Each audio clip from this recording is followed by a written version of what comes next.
Back to my channel Jubee's tasty hub. ഇത് ചക്ക വരട്ടിയതാണെന്ന് നമുക്ക് തോന്നും അല്ലേ? പക്ഷേ ഇത് ചക്ക വരട്ടിയതല്ല കേട്ടോ. ഇത് നമ്മുടെ നേന്ത്രപ്പഴമില്ലേ, ഏത്തപ്പഴം, ചക്കയേക്കാളും ടേസ്റ്റാണ് കേട്ടോ. ഇത് പലഹാരം ഉണ്ടാക്കാനും അതുപോലെ തന്നെ ജാമായിട്ട് ഉപയോഗിക്കാനും അല്ലെങ്കിൽ വെറുതെ കഴിക്കാനും ഒക്കെ വളരെ നല്ലതാണ്. അപ്പോൾ ഇതെങ്ങനെയാണ് ഉണ്ടാക്കുന്നത് നമുക്കൊന്ന് കണ്ടിട്ട് വരാം. വളരെ എളുപ്പമാണിത് ചെയ്യാനായിട്ട്. അപ്പോൾ നമുക്ക് വീഡിയോയിലേക്ക് പോകാം. ഞാനതിനിവിടെ ഒരു 5 പഴം, 5 വലിയ പഴമാണ് കേട്ടോ, ഏത്തപ്പഴം എടുത്തിട്ടുണ്ട്. ഇത് ഇങ്ങനെ തൊലിയൊക്കെ കറുത്ത് കളഞ്ഞാൽ നമ്മൾ പലപ്പോഴും വെറുതെ ഇത് ഉപയോഗിക്കാതെ ചിലരൊക്കെ കളയാറുണ്ട്. പക്ഷെ അങ്ങനെ കളയേണ്ട ആവശ്യമില്ല. ആദ്യം നമുക്ക് ഇതിനെ ഒന്ന് ആവിക്ക് വെച്ച് ഒന്ന് വേവിച്ചെടുക്കണം. അപ്പോൾ ഞാനിത് കുറച്ച് വലിയ പഴമായതുകൊണ്ട് ഇത് 2ആയിട്ട് മുറിച്ചിട്ട് ഇതിനകത്ത് ഒന്ന് കഴുകിയൊക്കെ എടുത്തിട്ട് ഇതിനകത്തേക്ക് വെച്ച് കൊടുക്കുന്നുണ്ട് കേട്ടോ. ഇനിയിപ്പോൾ ഒരു നന്നായിട്ടിത് വേകണം, വെന്തിട്ട് വേണം നമ്മളിത് എടുക്കാനായിട്ട്. അപ്പോൾ അതാ ഇത്രയും പഴമാണുള്ളത്. നമുക്ക് അടച്ചു വെച്ച് വേവിച്ചെടുക്കാം. പഴം നല്ലപോലെ വെന്തിട്ടുണ്ട്. നമുക്കിതൊന്ന് തുറന്ന് നോക്കാം. ഞാൻ അടുപ്പ് ഓഫ് ചെയ്തിരിക്കുകയാണ്. കണ്ടോ, തൊലിയൊക്കെ നന്നായി കറുത്ത് നല്ലപോലെ വെന്തിട്ടുണ്ട്. ഇത് നമുക്കിനി മറ്റൊരു പാത്രത്തിലേക്ക് മാറ്റണം. മാറ്റിയിട്ട് ഇതിൻ്റെ തൊലിയെല്ലാം കളഞ്ഞിട്ട്, തൊലി മാത്രം കളഞ്ഞാൽ പോലെ അകത്തെ ഒരു നാരില്ലേ, നടുക്കുള്ള അതും കൂടെ എടുത്ത് കളയണം. അപ്പോൾ ഇതൊന്ന് ജസ്റ്റ് ഒന്ന് ചൂടാറിയിട്ട് വേണം കേട്ടോ, അല്ലെങ്കിൽ നമ്മുടെ കൈ പൊള്ളില്ലേ.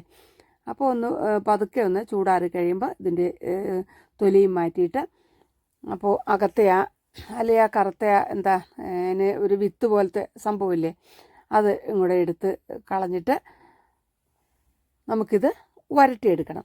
വരട്ടിയെടുക്കാനായിട്ട് കുറച്ച് ശർക്കര ചേർക്കണം. പിന്നെ ഇത്തിരി പറയുക, ഇത്തിരി ഏലക്കാപ്പൊടി വേണം, ഇത്തിരി നെയ്യും വേണം. നെയ്യോ ബട്ടറോ എന്തെങ്കിലും. അപ്പോൾ എങ്ങനെയാണ് ഇതിനകത്തെ ഈ കുടൽ നീക്കുന്നത് നമുക്ക് നോക്കാം. അപ്പോൾ ഇനി ഏത്തപ്പഴം വെറുതെ ഇങ്ങനെ പഴുത്തു പോവുകയാണെങ്കിൽ നിങ്ങൾ ഇങ്ങനെ ചെയ്യുക. അത് ചെയ്ത് നോക്കിയിട്ട് നിങ്ങളതിൻ്റെ കമൻറ്റുകൾ അറിയിക്കണേ. നല്ല ടേസ്റ്റാണ് കേട്ടോ. നമ്മുടെ ഈ ഇടനയിലേക്ക് ഉപയോഗിച്ച് അപ്പം ഉണ്ടാക്കൂലേ, ഇത് കൊണ്ടുണ്ടാക്കിയാൽ ചക്കപ്പഴം കൊണ്ടുണ്ടാകുന്നേക്കാളും ടേസ്റ്റാണ്. പിന്നെ കുട്ടികൾക്കൊക്കെ ചുമ്മാ തിന്നാൻ കൊടുത്താലും അവർ അത് കഴിച്ചോളും. ഇങ്ങനെയാണ് കേട്ടോ അതിൻ്റെ ഉള്ളിലെ ആ കുടൽ ഒന്ന് മാറ്റേണ്ടത്. ഇങ്ങനെ പുഴുങ്ങിയ ശേഷമാണ് എളുപ്പം. അപ്പോൾ എല്ലാത്തിൻ്റെയും നമുക്കിത് ഒന്ന് മാറ്റിയെടുക്കാം.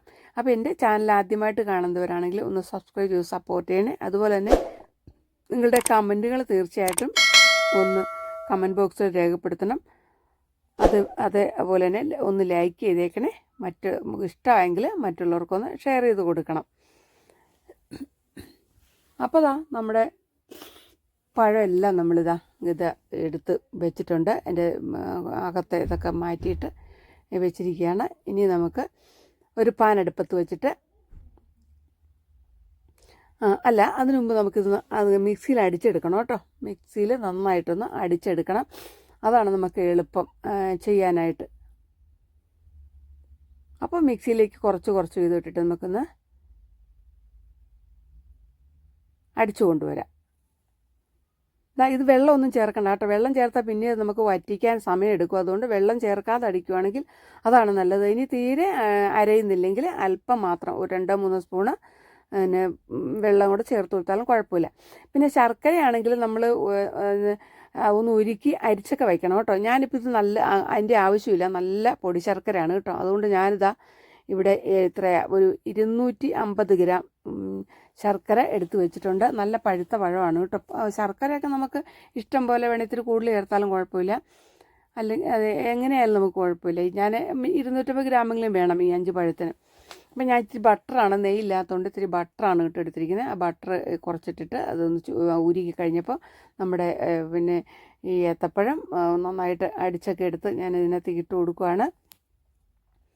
ഇനി നമുക്ക് ഈ ശർക്കരയും ഞാൻ പറഞ്ഞല്ലോ, ഉരുക്കിയാണെങ്കിൽ വെള്ളമായിട്ട് ഒഴിക്കാം. ഇതിപ്പോൾ ഉരുക്കേണ്ട ആവശ്യമില്ല, കല്ലൊന്നുമില്ല, നല്ല പൊടി ശർക്കരയാണിത്.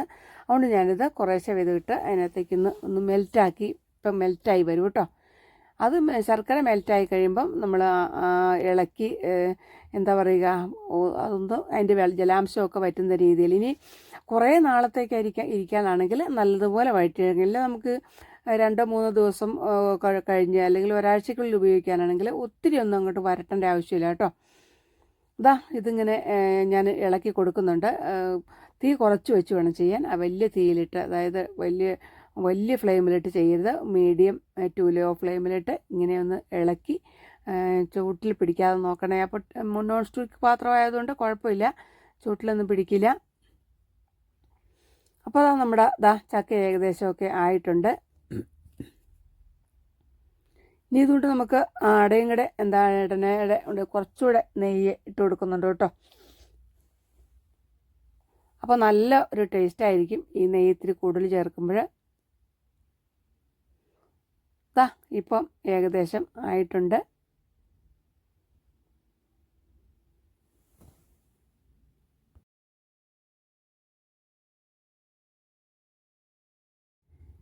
ഇനി ഇത് നന്നായിട്ട് ആറിക്കഴിയുമ്പോൾ കുറച്ച് ഏലക്കാപ്പൊടിയും കൂടി ഇട്ട് കൊടുക്കണേ. നന്നായിട്ട് ആറിക്കഴിയുമ്പോൾ നമ്മൾ പാത്രത്തിലേക്കിട്ട് അടച്ച് സൂക്ഷിച്ച് വെച്ചാൽ മതി. കുറച്ച് നാൾ നമുക്ക് ഫ്രിഡ്ജിൽ ഞാൻ പറഞ്ഞല്ലോ, ഏലക്കാപ്പൊടിയാണ് ചേർത്ത് കൊടുക്കുന്നത്. 1 സ്പൂണ് ചേർത്ത് കൊടുക്കാം. നമുക്ക് ചെറിയ അളവിൽ വ്യത്യാസം വന്നാലും കുഴപ്പമൊന്നുമില്ല. ഇപ്പോൾ തേങ്ങയൊന്നും ചേർക്കുന്നില്ല, അതുകൊണ്ട് അങ്ങനെ കേടാവില്ല. നമ്മൾ അട ഉണ്ടാക്കുമ്പോൾ തേങ്ങയും കൂടെ ചേർത്ത് വേണം ഉണ്ടാക്കാൻ. നമ്മുടെ ഏത്തപ്പഴം വരട്ടിയത് റെഡി ആയിട്ടുണ്ടേ. ഞാൻ പറഞ്ഞില്ലേ, ചൂടാറുമ്പോൾ നല്ല കണ്ടെയ്നറിലേക്ക് ഇട്ട് സൂക്ഷിക്കുക, അല്ലെങ്കിൽ നല്ല സിപ്പ് ലോക്ക് ബാഗിലിട്ട് സൂക്ഷിച്ചാൽ മതി. എന്നിട്ട് ഫ്രീസറിലോ ഫ്രിഡ്ജിലോ കുറേ നാളത്തേക്ക് വെക്കണമെങ്കിൽ ഫ്രീസറിൽ സൂക്ഷിക്കുക. അപ്പോൾ അട ഉണ്ടാക്കുന്ന വീഡിയോ ഞാൻ ഇടുന്നതായിരിക്കും. അപ്പോൾ അടുത്ത നല്ലൊരു വീഡിയോയിൽ നമുക്ക് വീണ്ടും കാണുന്നവരെ എല്ലാവർക്കും good bye. Thanks for watching.